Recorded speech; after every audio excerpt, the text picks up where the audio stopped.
का आप सभी लोगों का उपयोगी आल एग्जाम कॉन्सेप्ट क्लासेस में स्वागत करता हूं। 56 क्वेश्चन कर चुके थे, 57 क्वेश्चन करने जा रहे हैं। आर्मेचर बाइंडिंग का प्रतिरोध मापने के लिए किस उपकरण का प्रयोग किया जाता है? तो इसका 57 का डी आंसर होगा, केल्विन ब्रिज का प्रयोग करते हैं। क्वेश्चन नंबर 58 पे आ जाते हैं। शॉर्ट और ओपन सर्किट के आर्मेचर बाइंडिंग का परीक्षण करने के लिए किस उपकरण का उपयोग किया जाता है? 58 का सी, बाहरी ग्राउलर का उपयोग किया जाता है। क्वेश्चन नंबर 29 में आ जाते हैं। डीसी मोटर की गति नियंत्रण विधि का क्या नाम है? तो क्वेश्चन नंबर 29 का हमारा जो हो जाएगा 59 का आंसर हो जाएगा, 59 का डी आंसर हो जाएगा, आर्मेचर डायवर्टर डायवार्टर, ठीक है, मेथड विधि का उपयोग करते हैं। क्वेश्चन नंबर 60 में आ जाते हैं। डीसी फील्ड कॉइल के लिए किस बैंडिंग तार का उपयोग किया जाता है? तो क्वेश्चन नंबर 60 का हमारा आंसर हो जाएगा ए, सुपर इन इने माइल्ड तांबे के तार का उपयोग किया जाता है। क्वेश्चन नंबर 61 में आ जाते हैं हम लोग। क्वेश्चन नंबर 61 में क्वेश्चन पूछ रहा है कि डीसी मोटर डीसी मोटर की गति की गणना करने के लिए किस सूत्र का उपयोग किया जाता है? तो 60 61 का आंसर ये हो जाएगी, एन बराबर ई बी अपॉन सिग्मा। तो त्रिशूल का सिग्मा दिया हुआ है, उसका प्रयोग करते हैं। ये आंसर हमारा सही है। क्वेश्चन नंबर 62 पे आ जाते हैं। 4 पोल डीसी मोटर के आर्मेचर में डुप्लेक्स लिप बाइंडिंग में कितने समांतर रास्ते होते हैं? तो 62 का हमारा ये हो जाएगा 2। क्वेश्चन नंबर 63 पे आ जाते हैं। डीसी मोटर में आर्मेचर को घुमाने घूमने की दिशा कौन से नियम पर निर्धारित करता है? तो 63 का हमारा सी आंसर हो जाएगा, फ्लेमिंग के बाएं हाथ का नियम का। क्वेश्चन नंबर 64 पढ़ते हैं। डीसी मोटर डीसी मोटर का क्या नाम है? तो डीसी मोटर का क्या नाम है, जो सिंबल दिया हुआ है उसको आंसर देना था। तो डीसी मोटर का हमारा नाम है 64 का A answer, DC shunt motor. क्योंकि यहाँ पे देखिए जो हमारे आर्मेचर लगा हुआ है वो डीसी सप्लाई के पैरेलल में लगा हुआ है, ठीक है, इसलिए इसका नाम पड़ गया। क्वेश्चन नंबर 65 पे आ जाते हैं। डीसी मोटर में करंट की दिशा किस नियम से निर्धारित होती है? तो 65 का हमारा डी आंसर हो जाएगा, फ्लेमिंग के दाएं हाथ के नियम। क्वेश्चन नंबर 66 पढ़ते हैं। डीसी शंट मोटर आर्मेचर द्वारा ली गई धारा की गणना करने के लिए कौन सूत्र प्रयोग करते हैं? तो 66 का हमारा सी आंसर हो जाएगा, I A V minus E B upon R A. Question number हम लोग 67 पढ़ते हैं। क्वेश्चन नंबर 67 में बोल रहा है डीसी मोटर फ्लक्स की दिशा को पहचानने के लिए कौन से नियम का प्रयोग किया जाता है? तो इसका आंसर 67 का हमारा सी आंसर हो जाएगा। तो सी वाला पढ़ लेते हैं हम लोग। सी वाला देखिए क्या लिखा हुआ है, फ्लेमिंग के बाएं हाथ का नियम। क्वेश्चन नंबर 68 पे आ जाते हैं। डीसी मोटर के प्रकार के नाम दें। जो डीसी मोटर का चित्र बना है उसका प्रकार कौन सा है? तो ये 68 का हमारा आंसर हो जाएगा डी, तो शॉर्ट शंट कंपाउंड मोटर हो जाएगा, ठीक है। अगला क्वेश्चन 69 नंबर क्वेश्चन पढ़ते हैं। डीसी मोटर में ईएमएफ की गणना करने का सूत्र क्या होता है? तो 69 नंबर का सी आंसर है, ई बी, जो त्रिशूल जैसा सिंबल दिया, ZNP/60A है। 70 नंबर क्वेश्चन पढ़ते हैं। उपकरण का क्या नाम है? तो इस उपकरण का जो नाम है, डी नंबर ऑप्शन हमारा हो जाएगा, बाहरी ग्लाउडर, ठीक है। क्वेश्चन नंबर 71 पढ़ते हैं हम लोग। यदि कॉइल पिच और पोल पिच से कम हो तो बाइंडिंग का नाम क्या होगा? 71 नंबर क्वेश्चन का answer D, short corded binding होता है। 72 नंबर क्वेश्चन पढ़ते हैं हम लोग। 72 question number, DC 4 point starter में होल्डिंग कॉइल से जुड़े श्रेणी प्रतिरोधक का उद्देश्य क्या होता है? तो क्वेश्चन नंबर 72 का ए आंसर है, होल्डिंग कुंडली से करंट को सीमित करें, ठीक है। क्वेश्चन नंबर हम लोग 73 पढ़ने चलते हैं। उसमें देखिए डीसी मोटर को किस गति नियंत्रण विधि का उपयोग इलेक्ट्रिक ट्रेन के लिए किया जाता है? तो क्वेश्चन नंबर 73 का आंसर ये हो जाएगा, फील्ड डाइवर्टर विधि द्वारा, ठीक है। क्वेश्चन नंबर 74 पढ़ते हैं हम लोग। क्वेश्चन बोल रहा है कि संट फील्ड कॉइल को डीसी 3 पॉइंट स्टार्टर में होल्डिंग कॉइल के साथ श्रेणी में क्यों जोड़ा जाता है? तो क्वेश्चन नंबर 74 का हम लोग आंसर पढ़ते हैं। क्वेश्चन नंबर 74 का आंसर हो जाएगा डी, शंट फील्ड खुले होने की स्थिति में मोटर को सुरक्षित रखे, ठीक है। क्वेश्चन नंबर 75 पढ़ते हैं हम लोग। डीसी मिश्रित मोटर में आर्मेचर धारा दिशा को बदल के केवल घूर्णन की दिशा में क्यों बदल दी जाती है? तो क्वेश्चन नंबर 75 का भी आंसर है, मोटर को विशेषताओं को बनाए रखने के लिए। क्वेश्चन नंबर 76 पढ़ते हैं हम लोग। डीसी शंट मोटर में समान गति से नीचे कौन सी गति नियंत्रण विधि प्रदान करती है? तो 76 का हमारा आंसर हो जाएगा, आर्मेचर नियंत्रण विधि। क्वेश्चन नंबर 77 पढ़ते हैं हम लोग। 77 में क्वेश्चन में क्या दिया है, डी उपयोगों में डीसी मोटर को शुरू करने के लिए स्टार्टर क्यों आवश्यक होते हैं? तो इसका आंसर हो जाएगा आर्मेचर करंट को कम करने के लिए। क्वेश्चन नंबर 78 पढ़ते हैं हम लोग। इसमें लिखा हुआ है कि कौन से कुचालक सामग्री श्रेणी बी के की कुचालक है? तो इसमें हमारा 78 का सी आंसर हो जाएगा फाइबर ग्लास। क्वेश्चन नंबर 79 पढ़े श्रेणी एफ इंसुलेशन का तापमान कितना होता है? तो 79 का आंसर हो जाएगा डी, तो 155 डिग्री हो जाएगा, डिग्री सेल्सियस हो जाएगा। क्वेश्चन नंबर 80 पढ़ते हैं हम लोग। निरंतर गति ड्राइवर के लिए किस प्रकार की डीसी मोटर का उपयोग किया जाता है?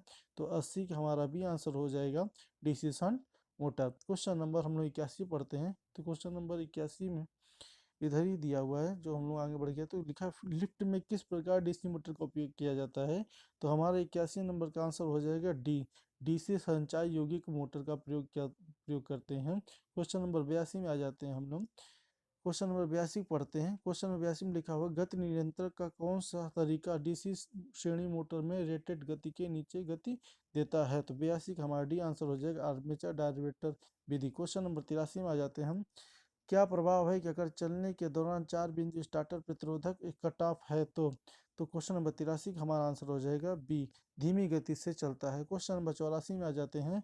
मोटर को संचालित करने के लिए आर्मेचर सर्किट में कार्बन कंपोजिशन ब्रश की आवश्यकता क्यों होती है? तो 84 का हमारा डी आंसर हो जाएगा कम्यूटेटर खंड में स्पार्क को कम कर देता है। क्वेश्चन नंबर 85 में आ जाते हैं हम लोग। सीरीज मोटर बिना भार के आरंभिक उच्च बल आघूर्ण और गति क्यों पैदा करती है? तो 85 का हमारा यह आंसर हो जाएगा बैक ईएमएफ की अनुपस्थिति के कारण। ठीक, क्वेश्चन नंबर हम लोग 86 पढ़ते हैं। 86 लिखा हुआ है डिफरेंशियल कंपाउंड मोटर में शुरू करने के समय श्रेणी क्षेत्र को लघुपतित क्यों किया जाता है? 86 का डी आंसर हो जाएगा रोटेशन की उच्च दिशा बनाए रखने के लिए। क्वेश्चन नंबर 87 पढ़ते हैं हम लोग। लिखा आर्मेचर को संतुलित करने का सबसे प्रभावी तरीका कौन सा है? 87 का हमारा भी आंसर जो गतिशील संतुलन की विधि का प्रयोग करते हैं। क्वेश्चन नंबर 88 में आ जाते हैं हम लोग। लिखा हुआ है डीसी स्टार्टर के प्रतिरोध को शुरू करने के लिए किस सामग्री का उपयोग किया जाता है? तो 88 के एक हो जाएगा, ये आंसर है यूरेका। क्वेश्चन नंबर 89 पढ़ते हैं हम लोग। 89 में लिखा हुआ है कि किसी डीसी कंपाउंड मोटर को अलग अलग लोड पर नियत गति से संचालित किया जा सकता है। तो हमारा 89 का आंसर हो जाएगा 89 का आंसर हो जाएगा कितना हमारा बी, तो संचयी लंबे संट के लिए कम्पलीटिव लॉन्ग संट के लिए। क्वेश्चन नंबर 90 पढ़ते हैं हम लोग। डीसी शंट मोटर के साथ 3 पॉइंटर स्टार्टर में नो बोल्ट कॉइल कैसे जुड़ा होता है? तो 90 का आंसर डी हो जाएगा मेरा। क्या हो जाएगा शंट फील्ड के साथ श्रेणी में जुड़ा हुआ है। क्वेश्चन नंबर 91 पढ़ते हैं हम लोग। किस प्रकार के आर्मेचर बाइंडिंग का चित्रण किया गया है? तो क्वेश्चन नंबर 91 का हमारा आंसर हो जाएगा ए, तो डुप्लेक्स लेप बाइंडिंग का प्रयोग किया गया है। 92 नंबर क्वेश्चन पढ़ते हैं। आर्मेचर के लिए कौन सा ग्राउलर परीक्षण सचित्र दिया हुआ है? तो क्वेश्चन नंबर लिखा हुआ है, तो ये हमारा 92 का आंसर हो जाएगा ए, खुली कुंडली परीक्षण विधि है। अब क्वेश्चन नंबर 93 पढ़ते हैं हम लोग। डीसी मोटर में समान से ऊपर और नीचे दोनों गति को प्राप्त करने के लिए किस गति नियंत्रण विधि का लागू किया जाता है? तो 93 का आंसर डी हो जाएगा वर्ड लियोनार्ड गति नियंत्रण प्रयोग करते हैं। क्वेश्चन नंबर 94 पढ़ते हैं हम लोग। कम्यूटेटर क्यों तेज चमक उत्पन्न कर रहा है? तो क्वेश्चन 94 के ए आंसर हो जाएगा ब्रश की गलत स्थिति के कारण। क्वेश्चन नंबर हम लोग 95 पढ़ते हैं। चल रही डीसी मोटर में प्रेरित ईएमएफ की क्रिया क्या है? तो 95 का हमारा भी आंसर हो जाएगा जो यहाँ पे लिखा हुआ है बी, कि लागू वोल्टेज को विरोध करता है। क्वेश्चन नंबर हम लोग अब 96 पढ़ते हैं। लिखा हुआ है किस मोटर में यह विशेषता होती है? तो ये हमारे जो विशेषता होती है सी में कम्युलेटिव कंपाउंड मोटर संचयी यौगिक मोटर में, ऑप्शन हमारा सी सही हो जाएगा। क्वेश्चन नंबर 97 का ये पढ़ते हैं हम लोग। 4 बिंदु स्टार्टर में होल्डिंग कॉइल से जुड़े प्रतिरोधक का उद्देश्य क्या होता है? तो हमारे 97 का ए आंसर हो जाएगा एनवीसी में धारा सीमा। तो क्वेश्चन नंबर हम लोग अब 98 पढ़ते हैं। तो क्वेश्चन नंबर 98 डीसी श्रृंखला मोटर की फील्ड वाइंडिंग्स मोटी तार के साथ वाउंड क्यों है? तो 98 का हमारा बी आंसर हो जाएगा। तो बी इसमें क्या लिखा हुआ है लोड करंट को ले जाने के लिए। क्वेश्चन नंबर हम 99 पढ़ते हैं। डीसी श्रृंखला मोटर की गति नियंत्रण किस प्रकार क्या का है? तो क्वेश्चन नंबर हमारा 99 का आंसर हो जाएगा ए, क्षेत्र समांतर विधि के द्वारा। क्वेश्चन नंबर 100 पढ़ते हैं हम लोग। उसमें लिखा, कतरनी मशीनों के लिए कौन से प्रकार की डीसी मोटर उपयुक्त की जाती है? 100 का हमारा सी आंसर हो जाएगा संचय यौगिक मोटर। क्वेश्चन नंबर 101 पढ़ते हैं हम लोग। उसमें लिखा है, कहाँ डीसी मिश्रित मोटरों को प्राथमिकता दी जाती है? तो इसका आंसर हो जाएगा हमारा डी। डी में देखिए क्या लिखा हुआ है यहाँ पे, अलग अलग लोड आवश्यकताओं के अनुसार नियत गति करता है। क्वेश्चन नंबर हम लोग 102 पढ़ते हैं। उसमें लिखा, डीसी मोटर के स्टार्टर की क्या आवश्यकता होती है? तो इसका आंसर हो जाएगा डी, कि आर्मेचर करंट को सीमित करें। क्वेश्चन नंबर 103 पढ़ते हैं हम लोग। उसमें लिखा है, आर्मेचर वाइंडिंग का परीक्षण करने के लिए किस प्रकार के उपकरण का प्रयोग किया जाता है? तो 103 का हमारा भी आंसर हो जाएगा ग्राउंडर का प्रयोग करते हैं। क्वेश्चन नंबर 4 पढ़ते हैं, 3 पॉइंटर स्टार्टर को होल्डिंग कॉइल को शंट फील्ड के साथ श्रृंखला में क्यों जोड़ा जाता है? तो 104 का हमारा आंसर हो जाएगा डी, उच्च गति से मोटर की रक्षा करने के लिए होता है। क्वेश्चन नंबर हम लोग 105 पढ़ते हैं। उसमें लिखा, किस यौगिक मोटर की विशेषताओं के बिना DOR के बदले सबसे अच्छी विधि का क्या है? 105 का हमारा आंसर ये हो जाएगा आर्मेचर धारा दिशा बदले। क्वेश्चन नंबर 106 पढ़ते हैं, 3 बिंदु स्टार्टर में क्षेत्र के साथ श्रृंखला में जुड़े NBC का उद्देश्य क्या होता है? क्वेश्चन नंबर 106 का आंसर हो जाएगा डी, गति में वृद्धि को रोकने के लिए। क्वेश्चन नंबर 7 पढ़ते हैं हम लोग। लिखा हुआ है, भारी भारी भार के अचानक भरित करने के लिए किस प्रकार के डीसी मोटर का उपयोग किया जाता है? तो 107 का डी आंसर हो जाएगा संचयी यौगिक मोटर का उपयोग किया जाता है। क्वेश्चन नंबर 108 पढ़ते हैं, खाद्य मिश्रण मोटर्स में किस गति किस गति का हम लोग प्रयोग करते हैं? तो क्वेश्चन नंबर 108 का आंसर हो जाएगा डी, श्रृंखला क्षेत्र टेपिंग विधि का प्रयोग करते हैं। क्वेश्चन नंबर 109 पढ़ते हैं हम लोग, कौन सी गति नियंत्रण प्रणाली शून्य से समान अधिक तक गति को एक आसान बदलाव प्रदान करता है? 109 का हमारा डी आंसर हो जाएगा वार्ड लियोनार्ड सिस्टम नियंत्रण हो गया। क्वेश्चन नंबर 110 पढ़ते हैं, वाइंडिंग में टेप का उद्देश्य क्या होता है? 110 का आंसर सी हो जाएगा कंडक्टर लपेटे।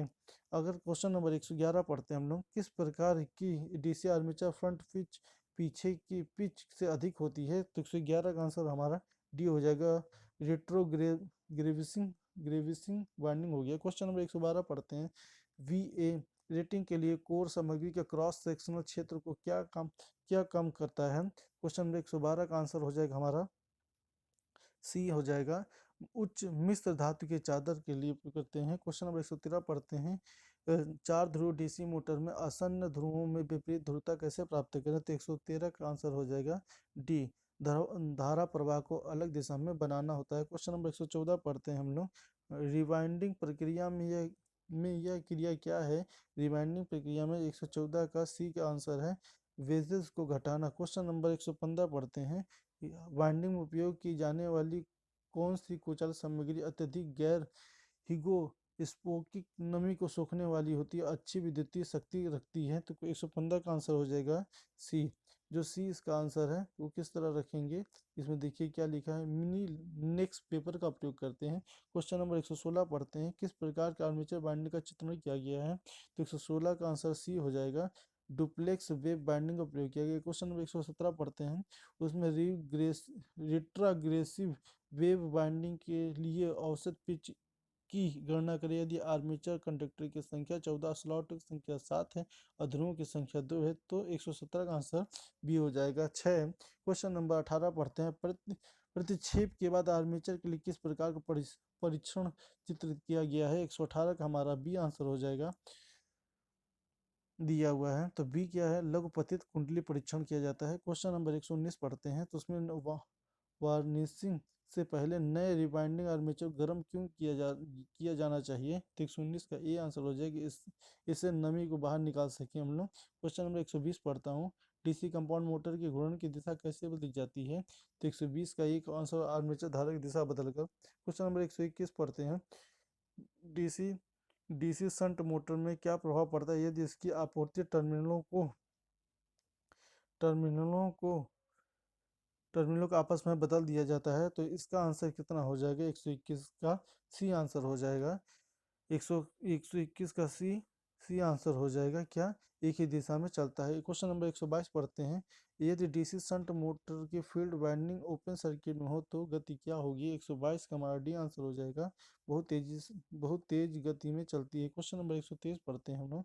उसमें लिखे शून्य भार से पूर्ण भार में डीसी मोटर की गति कम होने का क्या कारण होता है। 123 का आंसर हमारा सी हो जाएगा। उसमें लिखा आर्मेचर वोल्टेज ड्रॉप बढ़ जाती है। क्वेश्चन नंबर 124 पढ़ते हैं हम लोग। 124 में लिखा हुआ है कौन से वाइंडिंग दोष इस परीक्षण द्वारा ज्ञात किया जा सकता है। तो इसका कुछ 124 की खुली कुंडली दोष का प्रयोग किया जाता है। इस प्रकार हमने मॉड्यूल 2 भी कंप्लीट कर दिया। अब नेक्स्ट वीडियो में मॉड्यूल 3 को हम लोग पढ़ेंगे। ठीक है, धन्यवाद इस वीडियो को देखने के लिए।